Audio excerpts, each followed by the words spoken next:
E nós vamos debater esse assunto a partir de agora aqui no nosso Jornal do Piauí. Já estão conosco para participar desse debate o empresário Marcos Pinto, já está aqui com a gente. Muito obrigado por atender o Jornal do Piauí. Está conosco também o vice-presidente do Sinduscom, o doutor Guilherme Fortes. Muito obrigado pela participação. E também o presidente da Associação Médica Brasileira do Piauí, doutor Paulo Márcio. A partir de agora, nós vamos conversar com cada um deles sobre a maneira como os setores devem agir para que haja esse retorno o mais breve possível e com a segurança que precisa, tá? Então vamos começar esse diálogo ouvindo o empresário Marco Pinto. Muito obrigado pela participação aqui conosco. O senhor viu a fala do governador do estado e também do prefeito de Teresina. Como é que deve ser, na avaliação do senhor, a volta, especificamente, começando pelo seu setor, que é o do varejo em Teresina? Boa tarde. Bom, boa tarde a todos. Essa é uma discussão que o empresariado já vem fazendo há tempos, né, tanto internamente nas suas várias entidades, como interagindo com a prefeitura, e já se estabeleceram e já se apresentaram vários protocolos, né? A última versão foi entregue essa semana com medidas de proteção, né, que já, dada assim, a pauta mais intensa da mídia, a pandemia, né? Então, dispositivos de álcool, uso de máscara obrigatório dos trabalhadores, dos colaboradores e do público que entrar nos estabelecimentos, a higienização de pontos de mais uso, tipo teclados de computador, teclados de máquinas de cartão de crédito, né? Filas de distanciamento. O varejo, de uma maneira geral, ele tirando os supermercados, né? Assim, ele de uns tempos para cá, você, até por conta da situação da economia, você não tem grandes aglomerações de pessoas, a não ser em alguns pontos específicos, como caixa. Então, para esses já existe uma normatização de fila de distanciamento, né? Medidas de barreira de proteção, de distanciamento dos balcões de caixa, de pacotes. Então, já tem toda uma coisa preparada já para a retomada. O que angustia a todos nós, na verdade, é quando ela vai acontecer, né? As empresas estão num limite de caixa preocupante. As medidas protelatórias que foram disponibilizadas pelo governo federal foram usadas.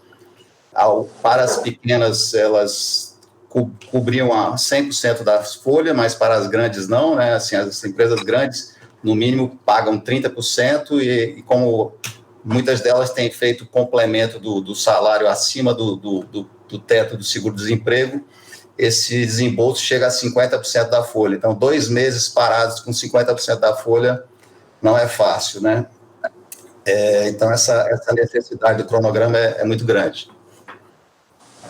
Vou cumprimentar o doutor Guilherme Fortes, falando a respeito do setor da construção civil.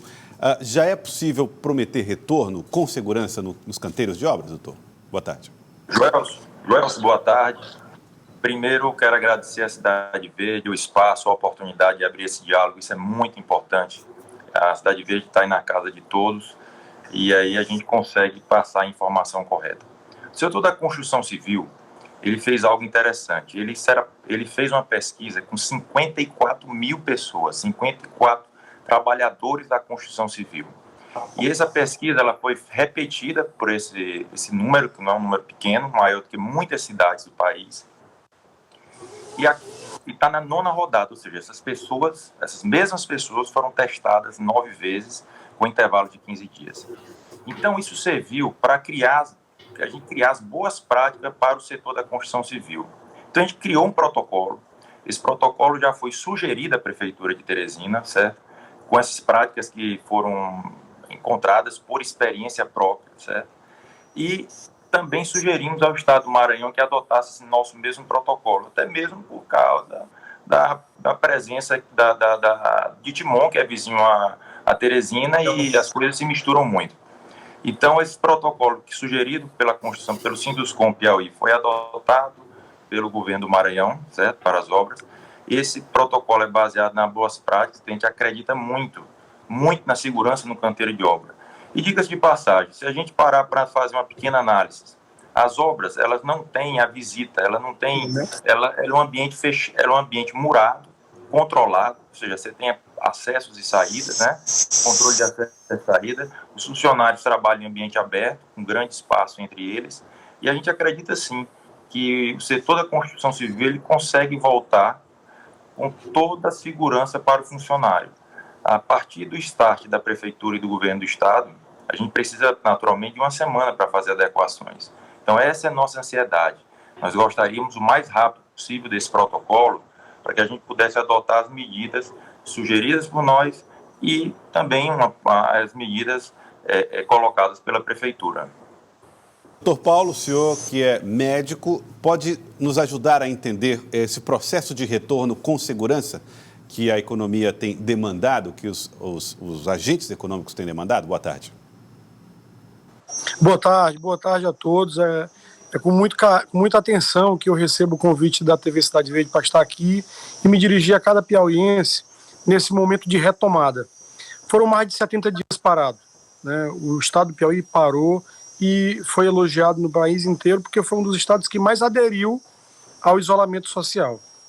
Ocorre que nesse período se espera, e aconteceu, que aquele boom, aquela notícia que a gente tinha que era uma doença desconhecida, que matava todo mundo, que era um contágio muito forte, que nós médicos não conhecíamos tanto a doença, essa coisa toda em 70 dias foi metabolizada. Hoje nós sabemos como é a doença, nós sabemos como ela acontece, nós sabemos as fases dessa doença, e em cada fase, a equipe médica hoje, inclusive do Piauí, tem protocolos de atendimentos específicos, e a mortalidade dos doentes tem sido pequena. Não à toa, o Piauí é um dos estados que menos morreu paciente contaminado com coronavírus. Isso porque a medicina do estado também se preparou, se organizou para poder fazer o enfrentamento de maneira correta. Agora é hora sim de retomar. A gente entende que a retomada pode acontecer de maneira segura. Há alguns dias, várias clínicas voltaram a funcionar. Clínicas médicas que estavam paradas. Aí você fala assim, não, pai, mas é uma clínica de olho.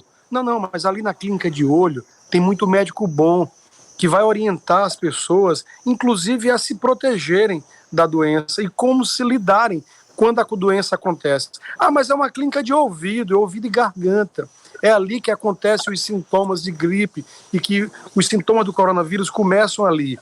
Quando essas clínicas começaram a abrir, clínica de cardiologia, porque muito doente do coração, estava morrendo de doença cardíaca porque a orientação era não ir no hospital, que no hospital se morriam pessoas com a doença. Hoje, com a abertura dessas clínicas, a população ficou muito mais segura, muito mais confortável, porque está ao alcance do seu médico, está ao alcance de um colega especializado, orientado, apesar de não ser especialista em coronavírus, mas é especialista em vida, né? É especialista em cuidar dos outros, é especialista em dar esperança, especialista em dar assistência médica. E nessa hora, toda a abertura do comércio que deve acontecer e que já é objeto desse acontecimento, pode ser feito sim sob a orientação da medicina e sob a orientação de como evitar e diminuir a disseminação do vírus. Eu vou me dirigir uma pergunta agora para o empresário Marco Pinto, que há uma ansiedade muito grande do setor varejista, porque realmente está há muito tempo parado, precisando dessa retomada das atividades.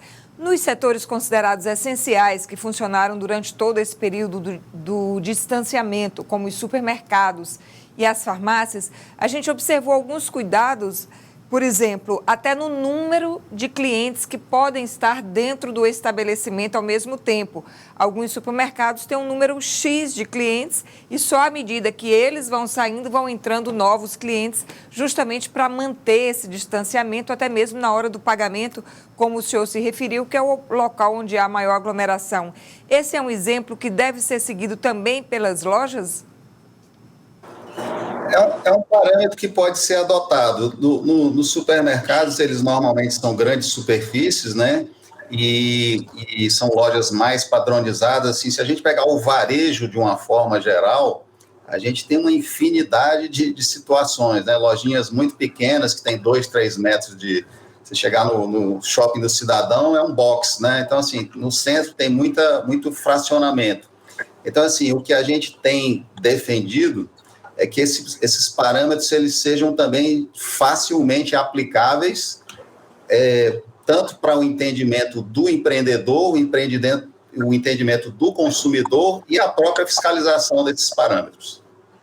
Em relação ao setor da construção civil, eu acredito que, além das dificuldades de estarem afastados, com o retorno das obras, ainda assim, os senhores vão se deparar com outro problema, que é, diante desse cenário de instabilidade, de incerteza econômica, como atrair clientes para investir em um imóvel que é um bem de valor durável e, portanto, de um maior valor econômico? Olha, Cláudia, esse é um ponto muito importante, certo? A Caixa Econômica e o governo federal, eles estão muito sensíveis a esse ponto. Então, algumas medidas foram feitas, como a entrada ser prorrogada por 6 meses, certo? E também o retorno da construção civil é importante para nós não perdermos investimentos. Hoje existe um pacote de incentivo à construção, à moradia, a primeira morada para a construção civil a nível nacional, e nós não estamos aproveitando esse momento. Então, existem dúvidas, óbvio. A gente não sabe dizer como exatamente vai se comportar no ano que vem. Qual o impacto real do coronavírus na economia. Ninguém sabe quantificar esse número. A gente faz uma analogia à época que teve a greve dos caminhoneiros, coisas de 10 dias, pontual, perdemos o PIB nacional 1%. Imagine com um freio na economia a nível nacional. A construção civil ela é sensível a isso, certo? Ela está se moldando, encontrando os novos nichos. Certo? Depois dessa pandemia, há a expectativa de uma procura por uma moradia com espaço maior, com área externa, porque as pessoas perceberam como é importante ter um ambiente bacana em casa para morar, como é importante viver bem. Então, a gente aguarda ansioso esse retorno. E eu acho que o que é improvável, a gente vai ao longo dos anos, ao longo do tempo, enfrentando e encontrando as boas soluções.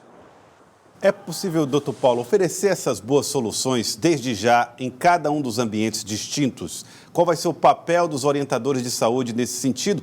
Inclusive levando em conta a preocupação central, que a gente evite o agravamento excessivo das doenças para que não haja procura excessiva por leitos de UTI. O primeiro passo foi a gente ter aprendido com a doença. A doença ensinou muitos médicos, a nós, a entendermos ela, não é? Antes, para você ter uma ideia, há 70 dias atrás, todo paciente que começava a sentir falta de ar, ele era entubado. E ele precisava, ao ser entubado, colocado para respirar num aparelho externo. Aparelho esse chamado de respirador. A princípio, houve uma corrida atrás desses respiradores. Empresários, homens, ligavam para a gente e falavam, olha, eu quero comprar um para mim. Como se aquilo fosse uma televisão, que você ligasse o botão e estava salvo do coronavírus. Mas a orientação era que o paciente com falta de ar pudesse receber a intubação precocemente. Hoje o conceito é totalmente diferente. Hoje a intubação é reservada para casos selecionados, para pacientes que evoluem mal, depois de várias tentativas de medicações que têm coibido a evolução de pacientes em muitos casos, na maioria dos casos, né? Esse entendimento de que a doença tem fases, a fase inicial, que é o vírus se reproduzindo, depois uma fase de inflamação pulmonar e depois uma fase de inflamação sistêmica, a gente já tem protocolos de atendimentos, protocolos de assistência específico para cada caso. Então, isso já deu segurança para nós médicos, segurança para a equipe médica, saber o que fazer com o paciente com Covid. Agora, também deu segurança para avançar no que se refere à prevenção, o uso de máscaras, o uso de álcool em gel, lavar as mãos, o distanciamento entre um indivíduo e o outro, o isolamento dos pacientes que são de alto risco, que vão continuar em quarentena. A abertura do comércio se dará para indivíduos que estão fora daquela janela de dificuldade, aquela janela de pacientes de risco para desenvolver formas graves. Porque a gente sabe que o diabético, a gente sabe que o hipertenso, a gente sabe que o paciente imunossuprimido, a gente sabe que o tabagista, que o asmático, que o paciente que é idoso, a gente sabe que esse, quando pega a doença, tende a evoluir mal, tem uma tendência maior a evoluir com gravidade. Para esses indivíduos específicos, as medidas de proteção individual são muito importantes. Agora, estabelecer isso para todo mundo agora é uma fase que não. Agora nós estamos permitindo que as pessoas possam voltar à atividade mantendo o distanciamento e os cuidados com a saúde que podem ser feitos, sim, em todo tipo de trabalho, nas clínicas, nos ambientes de varejeiro, no ambiente do comércio em geral, na construção civil. Existem medidas e cada empresa é submetida a uma avaliação específica e tem orientação nesse sentido para evitar que o cliente e que o funcionário se contamine com a doença. Empresário Marco Pinto, diante do que foi posto pelo Dr. Paulo Márcio e diante das questões que o setor está levando para as autoridades aqui no estado do Piauí e em Teresina, o que é que se pode dizer sobre eventuais funcionários que sejam grupo de risco ou esses distanciamentos que são exigidos pelos médicos nos planos que vocês já apresentaram para esses setores, nos planos que já foram entregues, o que é que pode ser contemplado dessas ideias? Assim, tô bem feliz com a explanação que o Dr. Paulo Márcio fez, né? Nos deixa muito mais tranquilos e muito mais otimistas, né? Com o futuro, né? E com a possibilidade de administrar o momento próximo agora. Mas as medidas que o Dr. Paulo aventou, elas já estão contempladas, né? De distanciamento como eu disse, assim, nas filas, que são os pontos críticos, né, de caixa, e você falou, desculpa, um segundo ponto de proteção, me deu um branco, você questionou 2 pontos, a aproximação... Doutor Paulo Márcio, né? Não, você. Tá, não, foi você mesmo. Eu falei essa questão do distanciamento. As medidas de proteção individual e em relação às pessoas com mais idade, pessoas com mais idade, funcionários eventualmente possam... Doutor Paulo lembrou bem, da idade já está contemplado no nosso plano, tanto pela idade ou pela vulnerabilidade por assim, outras doenças, né, diabetes, outras vulnerabilidades, já está contemplado que essas pessoas não seriam convocadas para o trabalho. Doutor Paulo Márcio, a gente viu agora que os empresários, de uma maneira geral, cada um dentro do seu segmento, já vem estudando e elaborando uma nova forma de trabalho que possa dar mais tranquilidade dentro das suas empresas, né? Um novo modelo de trabalho redesenhado a partir desse quadro da pandemia. Agora, eu queria que o senhor falasse, dirigido aos clientes que vão ter essa autorização de voltarem a frequentar lojas, empresas, prestadores de serviços a partir do dia 8 de junho, para que eles também não achem que vão poder voltar como era antes. Os cuidados que eles, clientes, também devem ter, até porque muitas vezes eles voltam para casa e em casa convivem com esses pacientes de risco que vão continuar em quarentena. Perfeito, Cláudia. Sua pergunta é muito pertinente e extremamente pontual. Observe você que essa doença, ela ainda não tem uma cura. Não há um tratamento ainda específico que seja 100% eficaz e que tomou, acabou, né? Isso já é comum nas doenças virais, que a gente sabe que o melhor tratamento para um vírus é evitar o vírus, né? Tanto que a vacinação é o que realmente mudou a história da humanidade das inúmeras viroses. Você perceba que a geração hoje nova, a geração de crianças, não teve contato com catapora, com sarampo, com rubéola, coisas que uma geração anterior era doença que quase todo mundo pegava, né? Isso graças ao benefício da vacinação. Isso não aconteceu com o coronavírus e ainda não há uma previsão de acontecer. Assim sendo, o retorno, mesmo para aqueles indivíduos que não são de risco para desenvolvimento de formas graves, deve acontecer mediante a proteção individual. A proteção individual garante a segurança para aquele indivíduo de não acometer-se pela doença. E a proteção individual o uso de máscara é obrigatório, sim. E a população já tomou conhecimento disso. Hoje você circula na rua e quando você vê uma outra pessoa, todo mundo já tem a máscara. E essa conscientização do uso da máscara é fundamental, porque é na mucosa do nariz e da boca que o vírus entra. Também na mucosa ocular, mas principalmente através das mãos, né? As mãos que pegam os objetos, que depois coça o olho, que coça o nariz, que pega a boca, é a mão que traz o vírus também.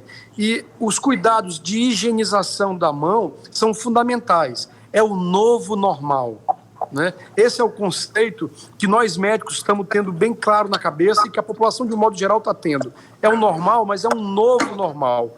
Até porque os indivíduos de alto risco, que podem desenvolver formas graves, são vulneráveis, eles estão em casa. Então, ao chegar em casa, tomar banho, a questão da higienização da roupa é fundamental antes de você se relacionar, mesmo dentro de casa. Garantir o distanciamento daquelas pessoas de alto risco é muito importante. Isso salva a vida. Falando em equipamentos de proteção individual, talvez o setor que mais esteja acostumado com esse uso de equipamentos seja o setor da construção civil. A propósito disso, doutor Guilherme, como é que foi a experiência de outros estados em relação a essa atividade econômica? Em Brasília, sequer parou a construção civil. Por que foi adotada essa medida aqui e como é que o senhor garante, como é que foi a experiência deles lá e que pode ser replicada aqui?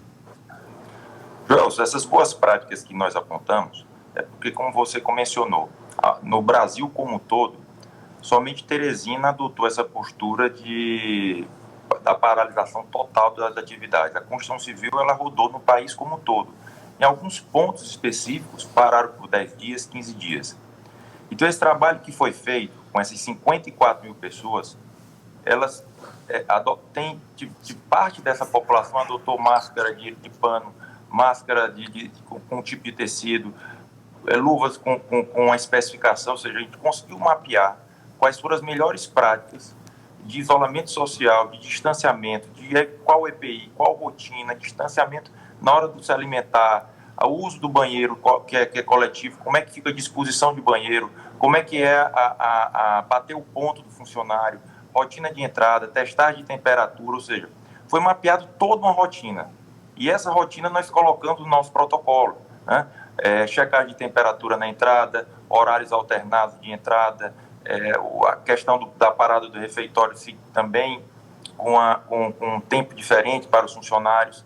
Então, a gente pegou todas as boas práticas, tanto do país, do Brasil como um todo, por causa da regionalidade, adotamos um pouco da nossa regionalidade e a gente espera aplicá-las e a gente tem segurança que essas práticas elas são seguras para o funcionário da construção civil e para nós que visitamos as obras, nossos engenheiros, os mestres e toda a equipe que trabalha com construção civil.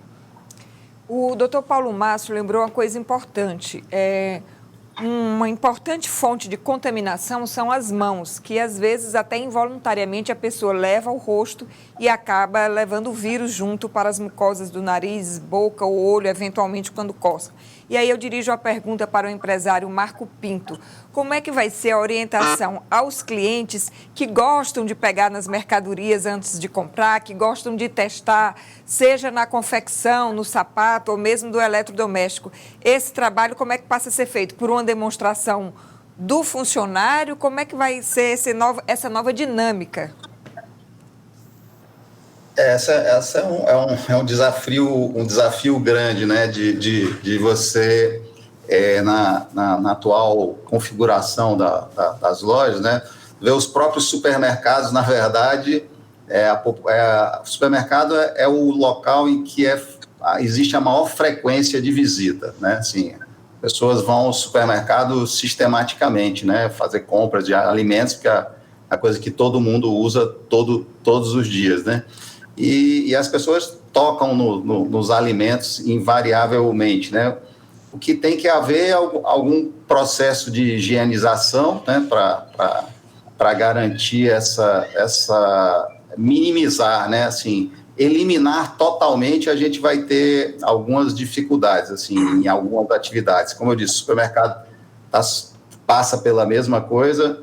E as lojas vão poder, algumas práticas estão sendo imaginadas de isolar o produto durante um tempo, aqueles produtos que permitem uma higienização da superfície com álcool, será feito, né? Então, a gente tem todo a variedade é muito grande de situações.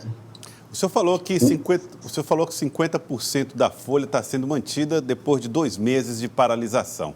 Qual é a realidade hoje do setor e qual é o otimismo que é oferecido quando o governo do estado anuncia a divulgação de um protocolo a partir do dia 2 de junho e quando o próprio Poder Público Municipal começa a analisar uma possibilidade de retorno? E qual é o otimismo também para o setor, doutor Marco? Quando se vê que em Brasília, Ceará e Maranhão já existe um desenho, além de São Paulo, já existe um desenho claro do retorno das atividades desde essa semana.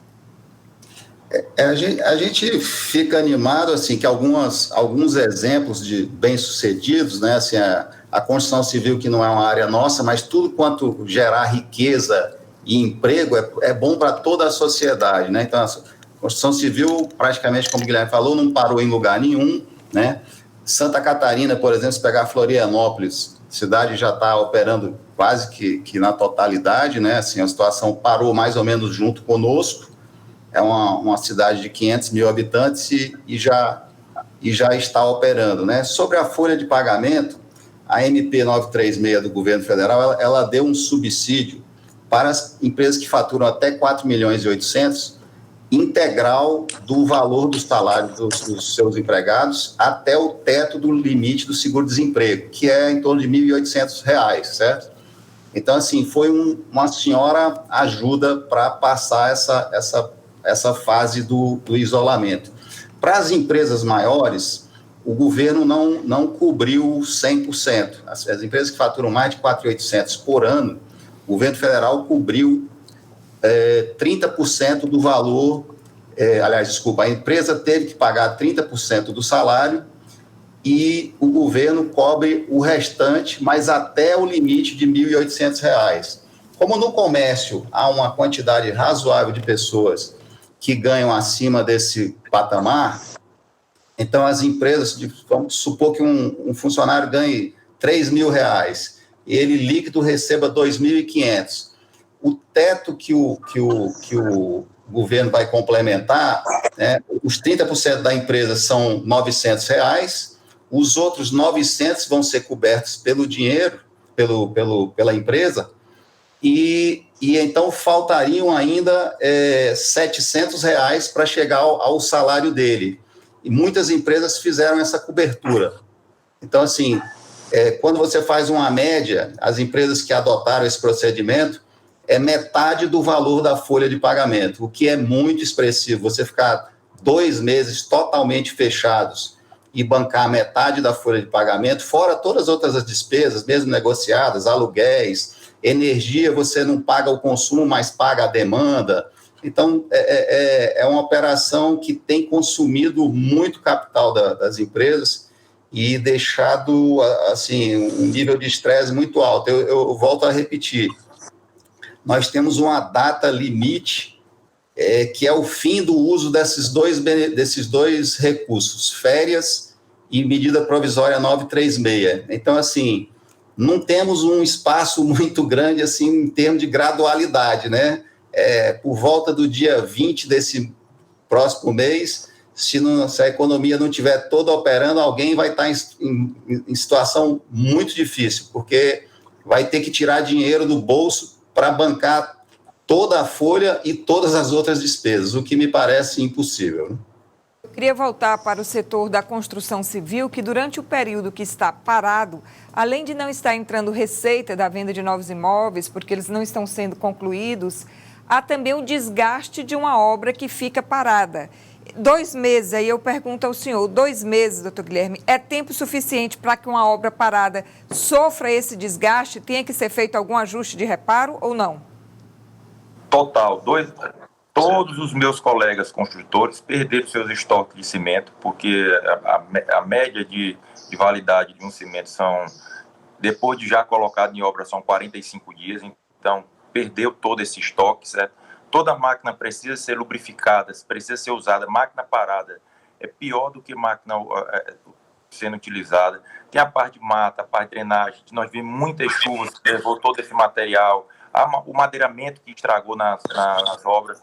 Veja só, tem situações muito complicadas. Nós paramos a construção civil antes do decreto do prefeito, por questões de entender que era importante parar naquele momento, certo?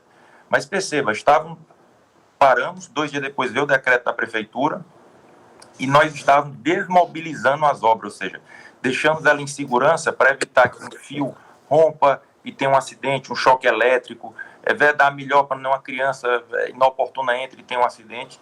E nós tivemos várias fiscalizações em obras de colegas pedindo que parasse imediato, nem entendendo essa importância da desmobilização.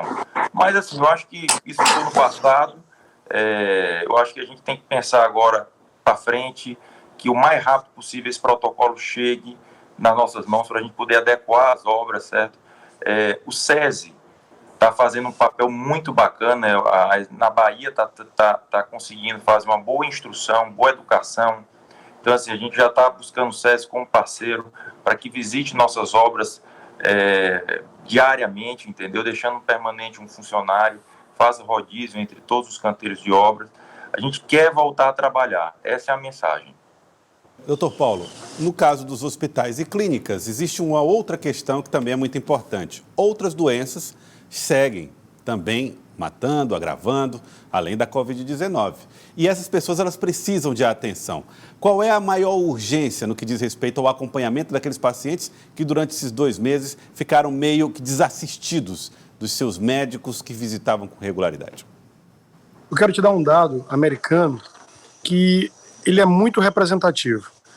O número de morte súbita, aquele indivíduo que teve uma dor no peito e ali mesmo onde ele teve, ele faleceu. O número de morte súbita em casa, nos Estados Unidos, aumentou em 600 vezes. Esse é um número muito representativo. E não é diferente no Brasil, né? No Brasil a gente viu que várias pessoas cardiopatas estão passando mal e alguns lamentavelmente perderam a vida sem procurar assistência médica. Quando procuraram, chegaram com doenças gravíssimas, né? Isto está acontecendo não só no coração, mas em várias especialidades, na neurologia, na ortopedia, né, na clínica médica de um modo geral, nas especialidades médicas. O diabético agora, nós estamos diabéticos sem ter acesso às medicações do governo do estado, no caso do governo federal. O diabético sem ter acesso à sua medicação de controle habitual, né? Isto chama a atenção para a gente por um problema que são os efeitos colaterais da doença. E nesse ponto, eu queria passar uma mensagem para cada um piauiense que está me assistindo.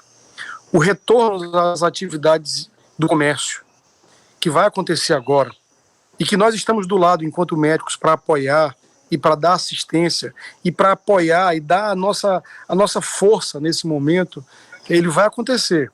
Mas saiba que a doença ainda não passou. Não há uma cura, não há uma vacina para ela, né? Então, redobrem os cuidados de proteção. Não, a gente não está abrindo uma porteira para sair todo mundo e todo mundo eventualmente se contaminar.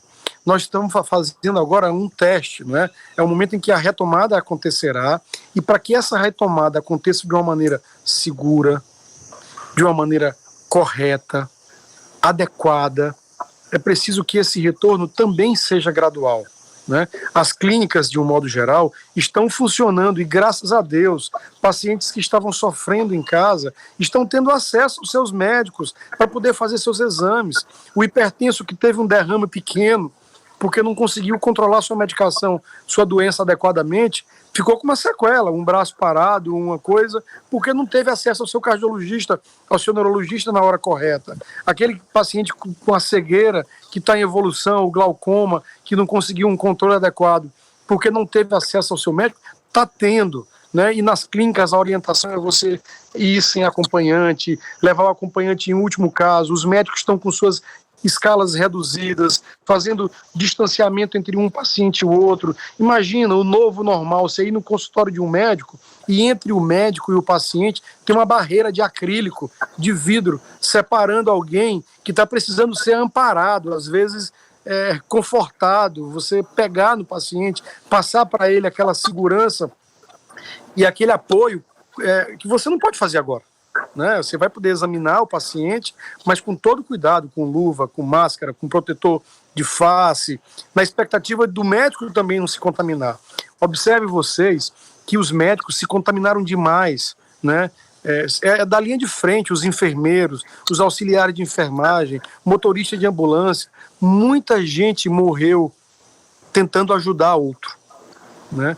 E isto são os efeitos e as cicatrizes que ficarão marcados na humanidade para sempre. Doutor Paulo, Márcio, eu queria agradecer a todos vocês e queria abrir para um último momento de considerações dos participantes aqui desta mesa redonda, falando a respeito das possibilidades da retomada da economia aqui na cidade de Teresina e no Piauí. Começando pelo empresário Marco Pinto. Bom, primeiro, agradecer a oportunidade assim, desse debate, é sempre construtivo, né? Em especial aqui, queria parabenizar o doutor Paulo Márcio, acho que as colocações que ele fez, assim, nos deixam muito otimistas de que há uma saída com segurança, né? Que era o que a gente imaginava, mas ouvir essa confirmação de uma pessoa qualificada como ele nos deixa bem mais tranquilos. E realmente reforçar há um certo estresse, né, em relação a isso, e uma cobrança muito grande de todo o empresariado por a definição de um cronograma. Isso é absolutamente indispensável. Assim, em gestão, obviamente, programação é tudo, e a gente não, como eu disse, as empresas estão no limite. Passado esse limite, nós teríamos uma situação extremamente delicada. O Piauí já tem uma economia, e Teresina também, muito frágil para a gente correr ainda mais riscos. Empresário muito obrigado. Pinto, também agradecer aqui, doutor Guilherme, obrigado pela participação, suas considerações. O ponto inicial é que, como o doutor Paulo falou, a doença chegou e ninguém conhecia. Nós passamos já há algum tempo, já tem algumas soluções sobre a doença, certo?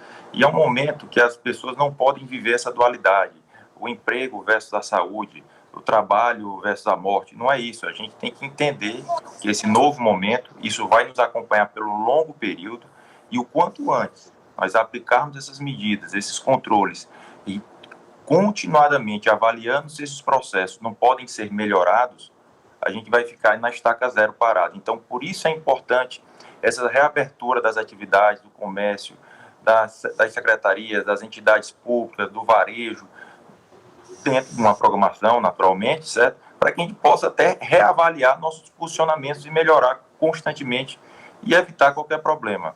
E agradeço muito a participação, agradeço a Cidade Verde por abrir esse debate, certo? É um debate de alto nível, é um debate instrutivo e que com o objetivo de juntar e crescermos. Obrigado também, doutor Paulo Márcio, suas considerações. Eu queria me dirigir nessa mensagem final, nessa minha consideração final hoje, a cada uma das famílias vítimas dessa doença no Piauí, né? Nós estamos chegando em quase 5 mil casos, né? Muitos deles, centenas deles morreram, né? Mais de uma centena de mortes, e que estão angustiados, estão sofrendo, muitos parentes e familiares internados em UTI, passando um momento de muita dificuldade e de muita aflição, de muita incerteza, de muita insegurança. A cada um de vocês vai a minha emoção, vai a minha palavra de fé, de esperança, de força, e de que nós médicos não estamos parados. Nós médicos estamos todos, né? Envolvidos, todos sensibilizados, todos envolvidos e empenhados para que a gente consiga chegar no fim disso, né? E, sem dúvida alguma, me dirigir a cada uma das equipes de linha de frente, né, na área de saúde, aos médicos, aos enfermeiros, aos auxiliares de enfermagem, nutricionistas, farmacêuticos, essa equipe inteira que não pensou em si, que não pensou em suas famílias, muitas famílias que estão separadas, médicos que abandonaram suas famílias e foram alugar casas, alugar apartamento, que foram para um hotel para se distanciar de suas famílias, para não contaminar suas famílias. A cada uma dessas pessoas, eu me dirijo como presidente da Associação de Medicina, mas eu me dirijo como gente, como cidadão. A cada um de vocês, a minha palavra de gratidão em nome de milhares de brasileiros e de milhares de piauienses. obrigado ao empresário Marco Pinto, muito obrigado ao Guilherme Fortes, ele que é vice-presidente do Sinduscom, muito obrigado pela participação, e o doutor Paulo Márcio, que é presidente da Associação de Medicina Brasileira aqui no estado do Piauí. Muito obrigado a vocês pela participação mais uma vez e por enriquecer esses debates e essa cobertura que a gente tem feito das dificuldades, não só de saúde, mas econômicas que nós temos enfrentado no Brasil e no Piauí também. Muito obrigado a vocês mais uma vez. Obrigado. Uma boa tarde, obrigado.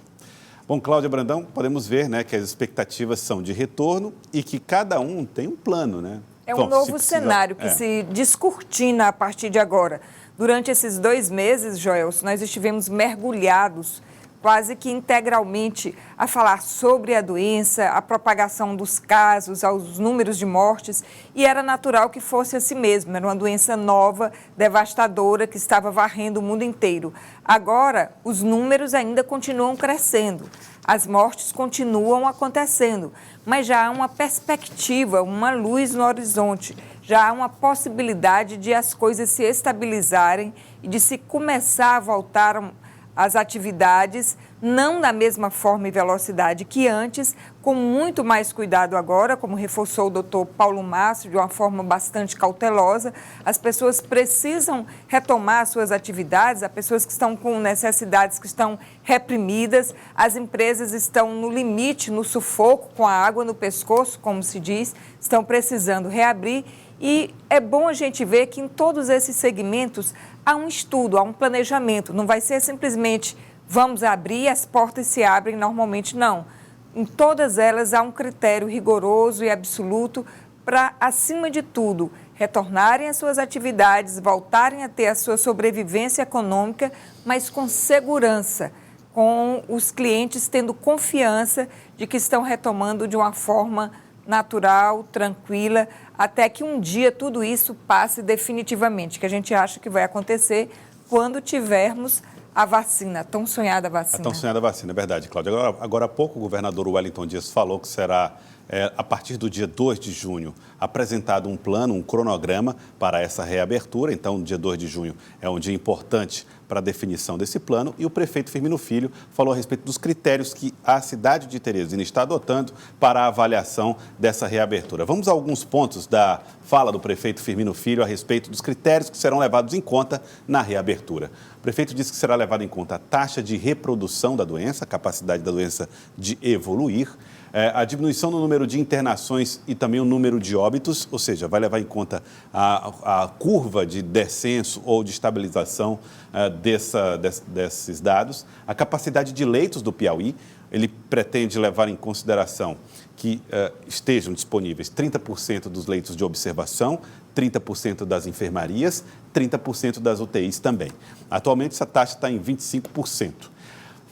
Fortalecer a capacidade de testagem da cidade de Teresina, fortalecer a capacidade de rastreamento de contatos, ou seja, as pessoas que tiveram Covid, com quem tiveram contato, esse tipo de análise vai ser levado em consideração para que seja feita a reabertura. E dentro dos critérios de escolha de quais são as empresas que primeiro vão voltar a trabalhar, serão levados em conta empresas de grande impacto econômico e baixo risco de disseminação do vírus no local de trabalho ou entre clientes e baixa circulação na cidade. Aquelas empresas que movimentam mais a economia e que têm um risco menor de contágio, essas abrirão primeiro, segundo a avaliação do prefeito. Que tem maior impacto econômico, empresas com menor impacto e baixo risco de disseminação no local de trabalho entre clientes e baixa circulação na cidade. Essas que conseguirem comprovar que transmitem menos doenças poderão voltar mais rapidamente. Vale lembrar, Cláudia, que apesar de ter colocado todos os critérios que vai levar em conta, o prefeito de Teresina não estabeleceu uma data específica, como fez o governo do estado, de avaliação a partir do dia 2 de junho. Ele deixou um pouco mais aberta a possibilidade de uma análise para frente. Vejamos, nós temos, de um lado, o setor, a economia, que começa a dar sinais de que está chegando no seu limite, como colocou aqui o empresário Marcos Pinto, o governo do estado, que elabora já um plano a partir do dia 2 de junho, e como disse o secretário Rafael Fonteles ontem aqui, pode ser o dia 8 de junho, o dia do início da abertura, e a Prefeitura de Teresina, que ainda coloca alguns critérios antes de definir uma data. Está fazendo esse estudo acredito eu que possa entrar em acordo, em comum acordo com o governo do estado, assim como entrou em acordo para a determinação do isolamento. Porque a própria prefeitura também já deve ter percebido que as empresas, e o prefeito é economista, lida bem com números, que as empresas estão passando daquela capacidade de segurar as pontas, como se diz. O empresário Marco Pinto falou que durante 2 meses o governo federal segurou parcialmente o contrato de alguns servidores. Houve também aquele período de férias. Agora, quando esgotam já todos esses artifícios, aí já não há mais para onde apelar. O que é importante agora, nesse momento, é que, findo esse período, tanto empresas quanto clientes, e aí a gente tem que chamar a responsabilidade também de cada cidadão individualmente. A gente cobra aqui a responsabilidade do poder público em implementar novos leitos bem equipados e com pessoal para atender os doentes que batem à porta dos hospitais. Cobra a responsabilidade dos empresários para obedecerem a esses protocolos de higienização e distanciamento dentro das suas empresas, mas é preciso cobrar também a responsabilidade do cidadão, Joelson. Ele está livre para circular, mas ele sabe que precisa circular com responsabilidade. Tem coisas que ele está precisando comprar que ficaram suspensas durante esses períodos, eles vão retornar à loja para comprar, mas precisa ir com responsabilidade, precisa ir com máscara, precisa ir com o seu vidrinho de álcool em gel dentro da bolsa, evitar ficar pegando em superfícies de contato comum, como corrimões ou outras superfícies de contato, chegar em casa, tomar banho imediatamente. Então, vamos voltar às atividades? Vamos, mas a responsabilidade para impedir a transmissão é não apenas dos empresários, não apenas do poder público, mas de cada cidadão, para que isso seja tranquilo, para que a gente não tenha nenhuma onda de retrocesso depois.